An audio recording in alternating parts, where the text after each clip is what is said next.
Il est 6h45, on est sur du sérieux là parce qu'avec les technologies de MaaT Pharma et de son directeur général Hervé Affagard que nous avions reçu il y a quelques mois, on est en train de, vos technologies permettent potentiellement de soigner des gens qui ont 2 mois d'espérance de vie grâce au microbiote humain que vous réinjectez chez les patients.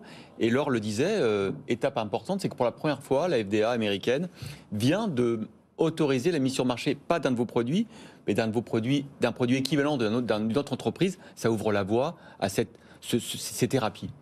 Et effectivement, bonjour à tous. Effectivement, cette approbation par l'agence américaine qui fait référence est importante puisque c'est la toute première fois qu'un produit microbiote humain est approuvé au monde, ouais, et en particulier par la FDA. Donc c'est très important. Vous dites ce que c'est le microbiote humain et comment on l'administre et qu'est-ce qu'on soigne ? Alors le microbiote humain, en termes d'éléments quantitatifs, c'est environ 250 espèces bactériennes qui vivent entre elles. Ouais. C'est environ 1,5 kg. Donc si on vous l'enlève, vous perdez 1,5 kg immédiatement. 1,5 kg de bactéries ? 1,5 kg de bactéries et surtout c'est 600 000 gènes, ce qui est le génome humain, c'est 23 000 gènes pour vous donner une idée. Donc ces gènes, ils ont un rôle sur la santé humaine. Ils vivent dans nos intestins. Ils vivent dans notre intestin. C'est ce qu'on appelle la flore intestinale ou c'est complètement autre chose ? C'est anciennement appelé la flore intestinale et c'est vrai que ça a été un petit peu marketé ces derniers temps, notamment par les Américains. Et maintenant on parle de microbiote intestinal. Et ces 600 000 gènes, ils vivent en appariement avec le corps humain et notamment le système immunitaire. Et nous, c'est ce qu'on va chercher à réparer quand ce lien est cassé. Et effectivement, c'est une autre modalité thérapeutique qui est complètement nouvelle dans la médecine d'aujourd'hui. Vous réparez le système immunitaire, c'est-à-dire après une greffe, en cas de cancer, sur des patients qui sont quand même dans des phases terminales. En fait, la transplantation de cellules souches va aider à traiter notamment la leucémie, c'est à peu près la moitié des patients. Donc c'est le traitement curatif de référence. Malheureusement, pour 25% de ces patients, il va se passer ce qu'on appelle un rejet de greffe de cellules souches.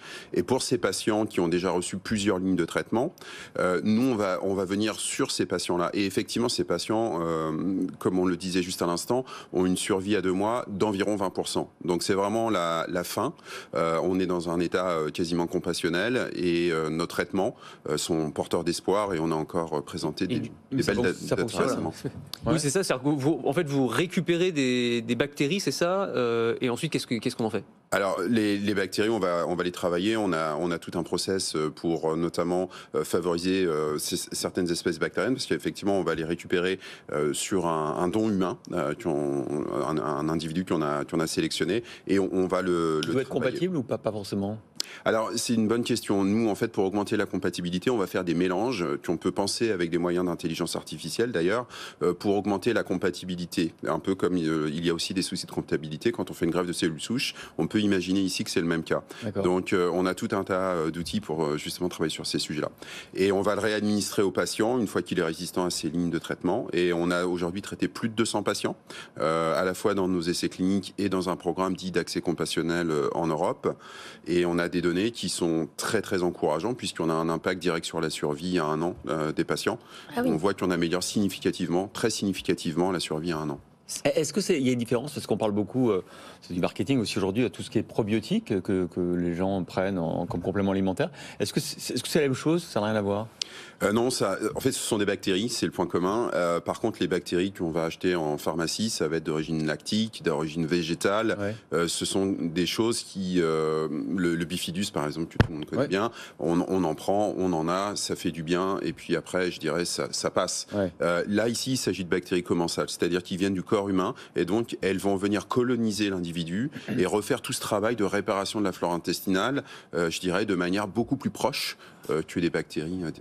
Si on élargit le spectre rapidement, parce que là on parlait d'un point particulier, d'une maladie particulière, mais le potentiel pour ces thérapies microbiotiques, c'est ça ? Oui. C'est quoi ? Quel type de maladie on pourrait soigner à terme ? Principalement toutes les maladies avec un lien avec le système immunitaire. Et ça peut aller très loin. Ça peut aller la maladie de Charcot, le Parkinson, autisme, cancéro.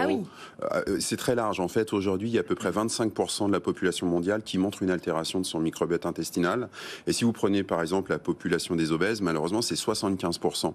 Donc en fait, notre mode de vie aujourd'hui a un peu altéré notre microbiote, et j'ai envie de dire, plus on est malade, plus on va avoir cette altération du microbiote. Donc le potentiel d'application, il est très large. Et prochaine étape, là, après la FDA, vous attendez quoi? Alors, nous, on est en phase 3, donc on va espérer aussi être approuvé.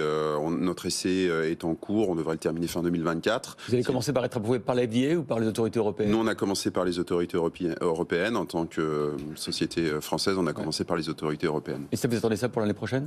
Alors, nous, on attend la fin de notre essai clinique en fin 2024. Et si les résultats sont probants, on pourra déposer un dossier d'enregistrement.